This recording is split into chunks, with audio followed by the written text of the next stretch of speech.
So maayo buntag. So nakapalit akong asawa og subaon. Tulingan. Tulingan ang tawag sa mga ani.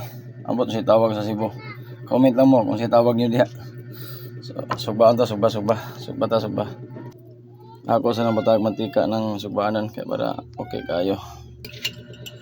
Hindi siya mantika kaya para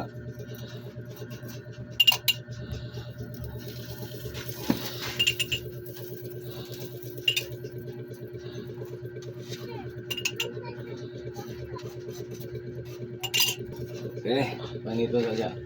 Tangan din sa gamay mantika para ang purpose na di mo pilit ito. So, subato dito. Tirahan na to.